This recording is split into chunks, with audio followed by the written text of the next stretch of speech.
iyo cajiska maxaa u dawo ah tartan baa ka u dawo ah nin ragaa tahay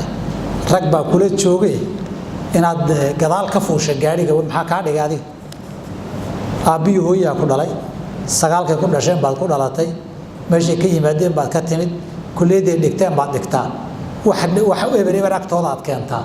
iyaguna wax boqol agtiisa ay keenaan nacas baad tahayd marka reerkiinina waad ceebaysay iskuulkaa ka soo baxdayna waad ceebaysay dadkii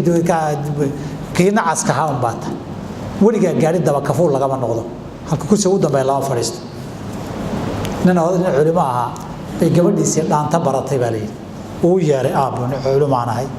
dad culimaa ku dhalay waxaan waa akhlaaq xumo waadna ceebaynaysaa aabbu iska daawiil uu kari waayey wuxuu yidhi aabba haddaad daynaynin leexanuugtay ha noqonin leexanuugtay mataqaanaan kuwa siigadu ku baxdo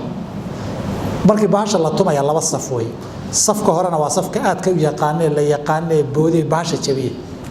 safna waa safka labaad ee sacabka iyo cagta ku caawiyay siigada iyo boorka ku baxo wuxuu yidhi kor laba haddaad daynaynin kuwaa dambe ee magaciina raacay maqaamna kaga jira siigada iyo boorka ku baxo cag iyo sacabun bay ku qaybaan kor laba kuwa ha noqonin buuri leexa nugtiga ha noqonin meel baad ka timid kow wahsiga iyo cajiska inaad ruuxu tanaafus isku beertaa ood samayso oo ruuxu tanaafus aad gasho ood rag la tartanto oo tiraahday hebel iyo hebel waa inaan ka badiyaa taasi wahsi wax badan ka qabataayo waxaad arkaysaa adigoo saq dhaxa intaad soo kacday hebeloo kaa badiyey ciilkii ku haya hurdadu kaa iman weyday